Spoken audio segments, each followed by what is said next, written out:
A paz do Senhor Jesus, meus queridos irmãos, eu sou o pregador Manassés. Nesse vídeo, vamos falar um pouquinho sobre oração. Eu quero responder algumas perguntas que os irmãos deixam aqui para mim nos comentários sobre oração e já trazer uma orientação completa acerca desse assunto para você que quer aprender a orar da forma correta, da forma como a Bíblia ensina, como a Bíblia nos deixa o exemplo, tá bom? E eu vou aproveitar também para te contar quais são os 2 segredos da oração. Tudo bem? Mas quero deixar claro que isso é para você que quer aprender a orar, e não para você que acha que já sabe e fica procurando alguém que concorde com você, tá bom? Porque eu não estou aqui para concordar, eu estou aqui para falar aquilo que eu tenho aprendido pela palavra de Deus. Tá? Se você gostar desse vídeo, já dá um like no vídeo e se inscreve no canal, caso ainda não seja inscrito. Bom, eu separei aqui 3 perguntas, né? Uma do Vinícius Santos, outra do Maicon Henrique, e outra da Sabrina Vitória, que deixaram aqui nos comentários suas perguntas. Que Deus abençoe a vida de vocês grandemente, tá bom? Aliás, você pode, tendo mais perguntas, comentar já abaixo desse vídeo, deixando a sua pergunta para nós, amém? Bom, o Vinícius, ele perguntou assim, ele fez uma pergunta grande, mas aqui eu resumo a pergunta, tá? Ele perguntou assim, quanto tempo para falar com Deus? Ou seja, quando eu vou orar de madrugada, ou em qualquer horário do dia, qual um tempo legal para falar com Deus? Bom, essa questão do tempo, ela não é importante quando o assunto é oração. Por quê? Porque, vou te dar um exemplo. Deus, ele é o nosso amigo, correto? Mas ele não é apenas um amigo entre muitos, não. Ele é o nosso melhor amigo e muitas das vezes ele é o nosso único amigo. O único amigo verdadeiro, o único amigo sincero, o único amigo com quem você pode contar, correto? E para esse amigo você rende adoração, você rende louvor, você rende muitos elogios, você fala que ele é tudo para você, você fala coisas lindas e excelentes acerca do seu amigo que é Deus, tá bom? E a oração é o quê? A oração é você falar com Deus, conversar com Deus. Isso é oração.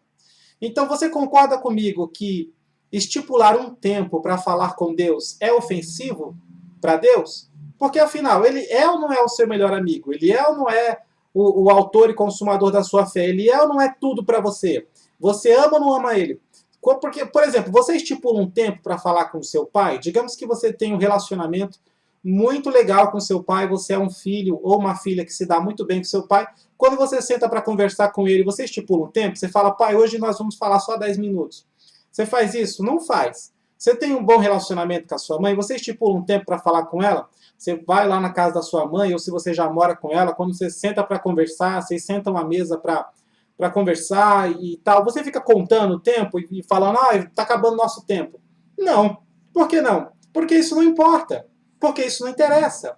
O que importa é a intimidade. A mesma coisa com Deus. Você estipular tempo para falar com Deus é ofensivo, tá bom? E é uma clara demonstração de que você não tem ainda intimidade com Deus. Tá? Então, quando você for orar, se preocupe com a intimidade. Esquece o tempo, esquece as horas, esquece isso daí.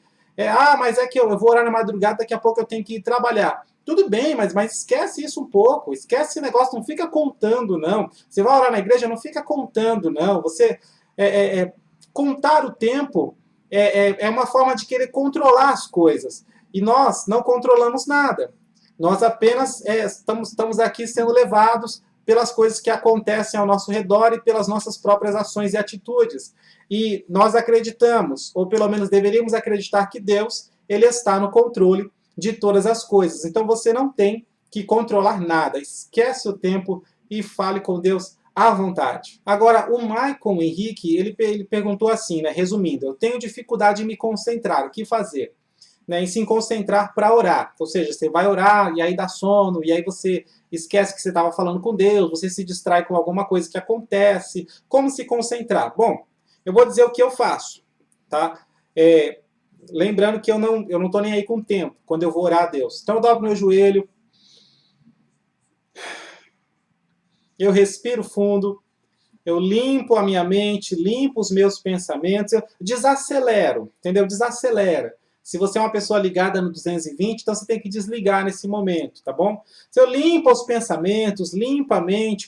O que você tem que fazer? Você tem que desligar da terra. Esquece seus problemas, esquece que coisas sérias estão acontecendo, esquece que você tem compromissos, esquece. Ali é o momento para falar com Deus. É o momento onde você vai entrar na presença de Deus. Você vai até Deus em oração, tá bom? Então, esquece, respira fundo, calma, devagar. Não tenha pressa para começar a oração. Não tenha pressa. O importante é que você já ajoelhou e Deus já sabe o que você vai fazer. Você já está entrando ali na presença de Deus. Então, não tenha pressa. Respira fundo, com calma, devagar, limpa a mente, os pensamentos, tá? E aí sim você começa a conversar com Deus, começa a falar com Ele, dá início à sua oração, tá bom? Eu não gostaria de um filho, eu não ia gostar de um filho que toda vez que vem falar comigo, ele chega assim, oi pai, bom dia, não sei o que, não sei o que lá, tchau, amém. Ué, eu não ia gostar de um filho desse, quem ia gostar de um filho desse? Eu imagino que não é legal também, né? É claro que ninguém sabe o que Deus pensa realmente acerca de qualquer coisa, acerca de tudo. Nós conhecemos Deus pela Bíblia, então conhecemos aquilo que Ele nos permite conhecer. Mas eu imagino que não seja legal você dobrar o joelho, Senhor, meu Deus, meu Pai, que não sei o que... Eu acho que não é legal isso daí não, tá bom? Então calma para falar com Deus, né? Fala com Deus devagar, sem estresse, sem querer jogar todos os seus problemas em cima dele. É claro que tem momentos na oração que você vem desesperado, gritando, chamando, clamando por Deus, mas isso são momentos. Não significa que toda a sua vida tem que ser assim, correto? Agora, a nossa irmã Sabrina Vitória, ela fez um comentário interessante. Ela disse assim, pensei que orar na madrugada fosse só para buscar algo especial, algum propósito específico, alguma coisa assim. Qual a diferença de orar no dia a dia e orar na madrugada? Bom, oração é oração. Não tem diferença de você orar de manhã, orar ao meio-dia, orar no cafezinho da tarde, ou então orar à noite ou na madrugada. Não faz diferença. Para Deus não faz diferença. Por quê? Porque isso daí para nós é o tempo. Né? A hora está de dia, a hora está à noite. Isso é o tempo. Para Deus não existe tempo. Deus ele está acima do tempo e é por isso que ele é eterno. Imagina que o tempo está aqui, ó, para Deus. Isso aqui é o tempo. E nós estamos dentro do tempo. Todo o universo está aqui dentro do tempo. O universo inteiro está aqui dentro e o nosso pequeno pontinho, o planeta Terra, está aqui dentro. Isso aqui é o tempo para Deus e Deus está do lado de fora. Então, para Deus, o tempo não passa. Então, não importa em que momento você vai tirar para falar com Deus, desde que você faça uma oração nos moldes que eu vou te passar aqui, vou até citar algumas passagens bíblicas para exemplificar os segredos da oração, tá bom? Então, não se preocupe com em que momento, qual a diferença, não faz diferença. Você orar em casa, ou você orar no monte, você orar no meio do mato, você ir para o retiro espiritual e orar lá, você orar no seu quarto, orar na cozinha, não faz diferença o local que você está orando. Você está orando na igreja, fora da igreja, não faz diferença. Tá? O que faz diferença é os segredos da oração, que está em Mateus 6,6. Mateus capítulo 6, verso 6. Jesus fala assim, quando orares, entra no teu quarto ou no teu aposento, fecha a tua porta, né? Você tranca a porta e fala com Deus em secreto.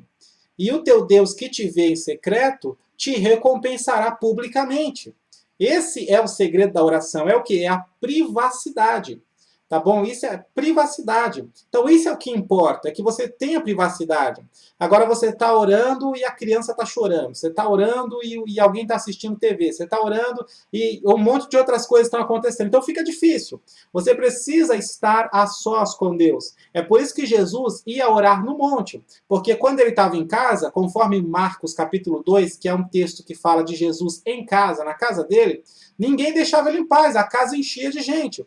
Então ele tinha que se retirar para ficar sozinho, tá bom? Então por isso ele orava no monte, mas não significa que nós temos que orar no monte também. Por que não? Por que eu não preciso orar no monte? Porque eu não sou famoso igual Jesus. Eu tô em casa e não tem um monte de gente na minha casa me procurando o tempo todo. Se isso acontecer um dia, então sim, eu vou me retirar para um lugar à parte para que eu possa ter essa tão querida e preciosa privacidade para falar com Deus. E é por isso também que oramos na madrugada. Por quê? Porque às vezes durante o dia, aquela correria toda, aquela agitação, muitos compromissos, você não consegue orar. Você Você fala com Deus assim, você conversa com Deus durante o dia, mas isso não é uma oração, isso não é um relacionamento, entendeu?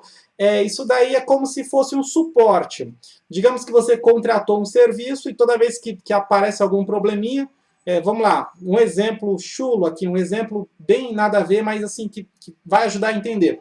Você contratou com a mesma empresa o telefone, a internet, a TV e sei lá o que mais que pode contratar. Você contratou um monte de coisas com a mesma empresa. Então, toda vez que dá um probleminha no telefone, você liga lá. Fala com eles, resolveu, desliga. Dá um probleminha na TV, você liga lá. Fala com eles, resolveu, desliga. Dá um probleminha na internet, você liga lá. Fala com eles, resolveu, desliga. Ou seja, está um suporte. Mas não existe um relacionamento ali. Não existe uma coisa, uma intimidade, tá bom? Não existe uma intimidade, ou seja, são conversas de negócios, são conversas de fornecedor e cliente, né? A empresa e o cliente. Então não tem uma intimidade, um relacionamento, ou seja, você não liga lá para falar assim, olha, a minha vida tá assim, tá assado, tô passando por isso, por aquilo outro, e eles não ficam lá do outro lado, ah, nossa, desabafa, conta tudo mesmo e tal. Não, não tem isso, não tem intimidade, isso é um suporte. A mesma coisa nós, se nós vivermos dessa forma. Você vai sair de casa, Senhor, eu tô saindo agora, me guarda.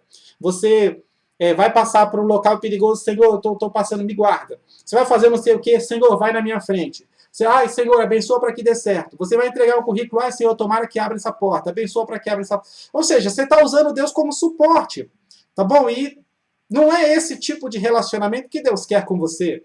Toda vez que acontece alguma coisa durante o seu dia, você lança uma oraçãozinha de 2, 3 frases para ele. Não é assim, tá bom? Então, por isso que, se você não tem tempo durante o dia, não fique pensando que essas oraçõezinhas que você manda durante o seu dia a dia vai resolver alguma coisa, vai te aproximar. Não, pode esquecer, tá? Se você não tem tempo durante o dia, então ache um tempo na madrugada. Não precisa ser necessariamente às 3 da manhã. Pode ser às 4, pode ser às 5, pode ser às 6, pode ser à 1 da manhã, tá bom? Pode ser depois que todo mundo foi dormir na sua casa e tá um silêncio, aí você começa a orar. Não tem problema. O importante é o quê? É a privacidade. Ah, em casa nunca tem privacidade. Então vai para o meio do mato, vai para qualquer outro lugar que tenha. Vai orar na igreja. Se você tiver a chave da sua igreja onde você congrega, né, vai orar na igreja. Ou então vai orar nos momentos que tem oração. Muitas igrejas têm oração de manhã, tem oração em algum dia na semana à tarde, tem oração à noite. Então vai orar na igreja, vai falar com Deus. É importante que o cristão tenha isso, esse momento de intimidade com Deus, onde está ali só ele e Deus, onde você tem toda a liberdade para chorar, onde você tem toda a liberdade para expor tudo que está acontecendo com você, tá bom? Durante a oração. Tá? Então o primeiro segredo é privacidade. A Sabrina também falou assim, e aquele negócio do pano de saco? Que eu não sei onde ela viu isso, mas eu não duvido que aconteça, que deve ter gente por aí se vestindo de pano de saco para dizer que está se humilhando, para dizer que está orando muito, está jejuando muito, sei o quê. Isso daí é o que Jesus falou em Lucas capítulo 16, versículo 15. Ele disse para os fariseus, vós sois o que vos justificais a vós mesmos. Tá? Ou seja, as pessoas ficam fazendo essas coisas aí de pano de saco para se aparecer, para se justificar, para você olhar para elas e dizer, nossa, como é santo, nossa, como ele busca Deus, nossa, como ele se humilha na presença de Deus. É só para isso, querido, é só para aparecer. Porque conforme a palavra, em Mateus 6,6, você tem que orar em secreto. E em Mateus 6,18 está falando que até o seu jejum tem que ser em secreto. O que é jejum? É uma forma de se humilhar também. Tá? Ou seja, a sua humilhação tem que ser só para Deus e não para os outros, não em público, não para todo mundo ver o quanto você busca, o quanto você é fervoroso e está cheio de Deus. Não, Jesus não quer isso. Ele está dizendo que se você fizer isso para os homens te verem, então você já recebeu o seu galardão. Você não vai ganhar nada de Deus por causa disso. Você já recebeu o seu galardão. Que galardão? A fama, os aplausos dos homens, o reconhecimento dos homens. Mas de Deus pode esquecer, você não tem nada. É só ler lá Mateus 6,6 e Mateus 6,18. Tá bom? Então não vai nessa onda aí não de pano de saco não, que isso é ridículo.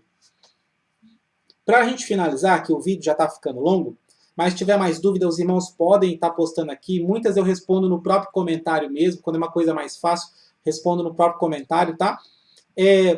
O segundo segredo da oração é a fé, tá bom? É a fé. A fé é o segredo da oração. Agora não pense que a fé é o segredo da oração para que a oração funcione, para que a oração dê certo e para que você realize todos os seus sonhos. Por quê? Porque hoje em dia, esse negócio de teologia da prosperidade está confundindo todo mundo e está deixando todo mundo herético. Tá trazendo heresias para tudo quanto é lugar. Tá bom? A oração, vou deixar bem claro, a oração não é para você realizar todos os seus sonhos, desejos e pedidos. Mas é claro que você pode alcançar o favor de Deus através da oração, mas não significa que isso é uma regra, que sempre que você orar, Deus vai fazer a sua vontade. Por que não? Porque tem que ser ao contrário. Aquele que ama a Deus de verdade, ele é ao contrário na oração. Ele não fica pedindo coisas para si, ele pede coisas para Deus. É diferente.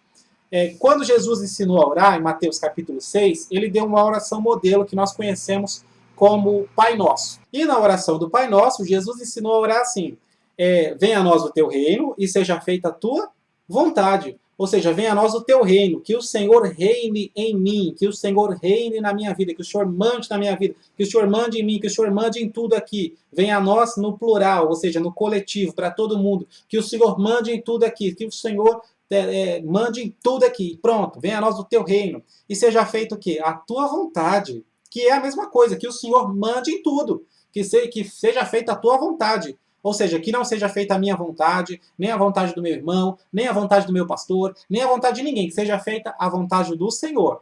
Foi assim que Jesus ensinou a orar. É ao contrário. Você pede a vontade de Deus, e não a sua vontade. O que ele pede para si na oração do Pai Nosso? O pão nosso de cada dia nos dá hoje. Ou seja, o que necessitamos para viver.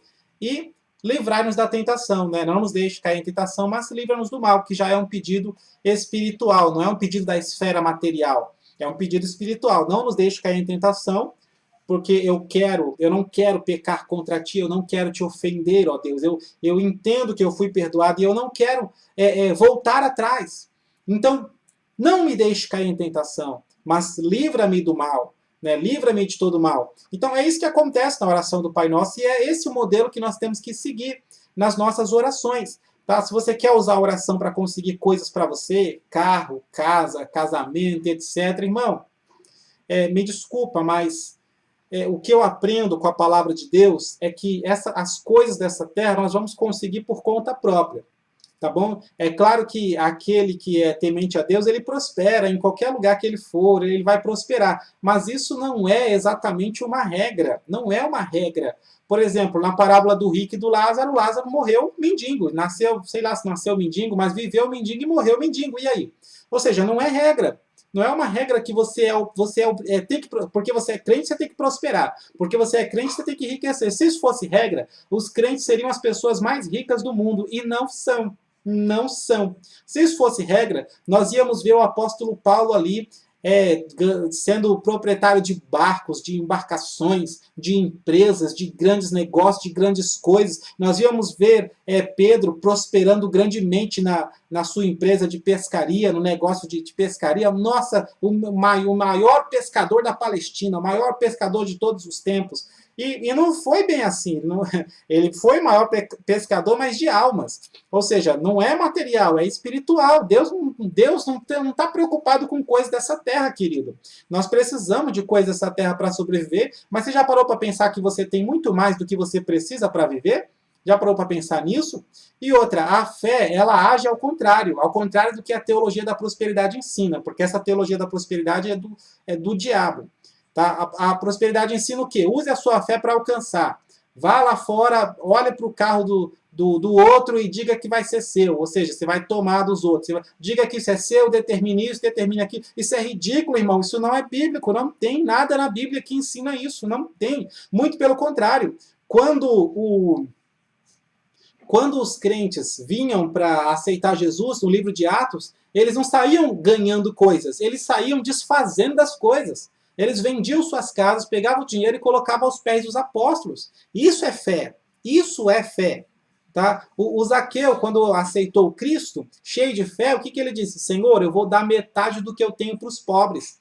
Ou seja, se eu tenho um carro, eu vou vender e dar metade do dinheiro para os pobres. Se eu tenho uma casa, eu vou vender e dar metade para os pobres. Eu tenho roupas, eu vou pegar metade do meu guarda-roupa e vou dar para os pobres. É isso que ele estava fazendo. Eu vou dar metade do que eu tenho para os pobres, para quem precisa. Então, isso é fé. A fé, ela faz você se desligar da terra. A fé, ela faz você se desligar das coisas materiais, dos bens materiais. É totalmente diferente do que muita gente prega e ensina. É claro que se você prega e ensina que pela fé você vai realizar os teus sonhos, então você atrai multidões, você atrai as pessoas, porque é o que todo mundo quer. Mas pela Bíblia não é isso.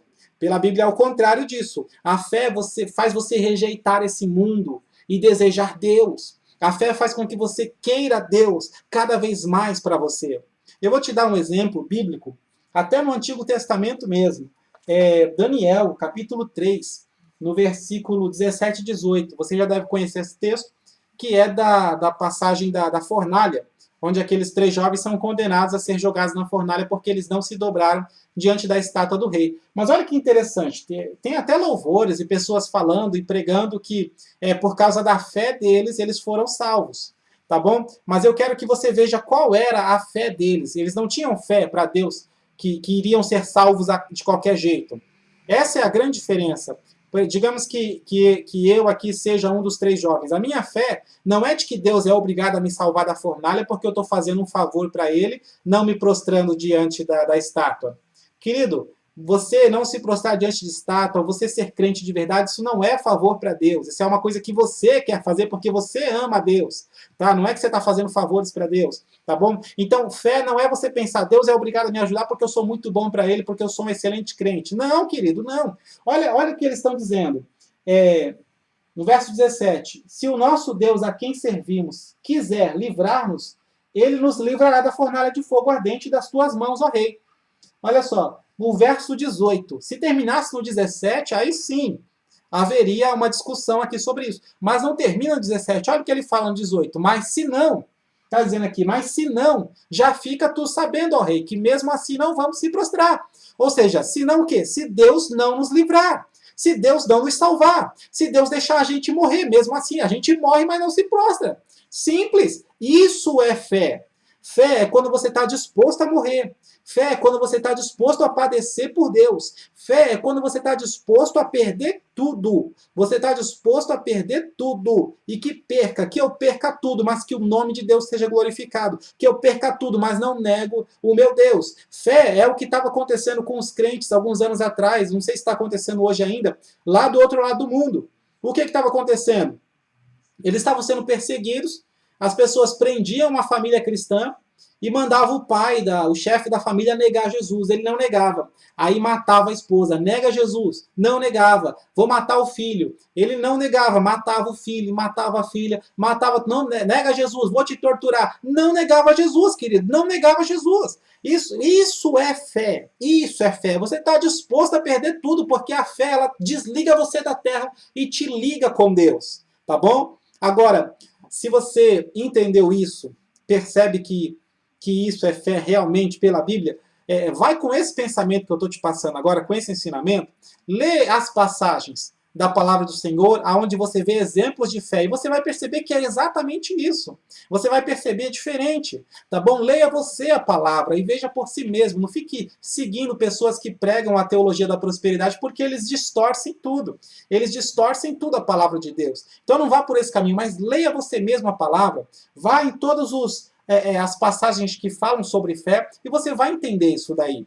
Tá? Você vai entender. Então esse é o segredo da oração. Privacidade e fé. Quando você está disposto a perder tudo que você tem por uma causa de Deus, uma causa nobre, uma causa espiritual. Eu perco tudo, mas não nego Deus. Eu perco tudo, mas não idolatro. Eu perco tudo, mas não peco contra Ele. Isso é fé, tá bom? E esse tipo de fé é que Deus ora recompensa, ora não recompensa. Porque, às vezes, por exemplo, Paulo teve muita fé e morreu decapitado. Pedro tinha muita fé também e morreu crucificado de cabeça para baixo. Ou seja, a recompensa nossa realmente está no céu. Tá bom? Moisés também tinha muita fé, mais fé do que todo o povo de Israel junto, devido ao seu relacionamento com Deus, e não entrou na terra prometida. Então, fé é isso. Você deseja a vontade de Deus. Senhor, o Senhor quer que eu morra agora? O Senhor quer matar minha família? Fica à vontade, que o teu nome seja glorificado. Isso é fé. Tá bom? Isso é fé. Você deseja a vontade de Deus. Isso é fé. Você vai orar o Pai Nosso, mas com palavras que vêm do fundo do seu coração. Senhor, venha a nós o teu reino e seja feita a tua vontade e não a minha. Amém? Bom, eu vou ficando por aqui. Se você gostou desse vídeo, que já vai quase meia hora de vídeo, é praticamente uma aula, mas se você gostou dessa aula, dá um like no nosso vídeo, se inscreve no canal e compartilha esse vídeo nas redes sociais, compartilha no WhatsApp, compartilha no Telegram, compartilha no Facebook, compartilha onde for, tá bom? Compartilha, porque se você entende a fé dessa forma que eu entendo, pela palavra de Deus, então você consegue agora perceber que está faltando muita fé, está faltando fé. E tem um versículo na Bíblia onde Jesus ele fala assim, quando vier o Filho do Homem, achará fé na terra? Que Deus te abençoe.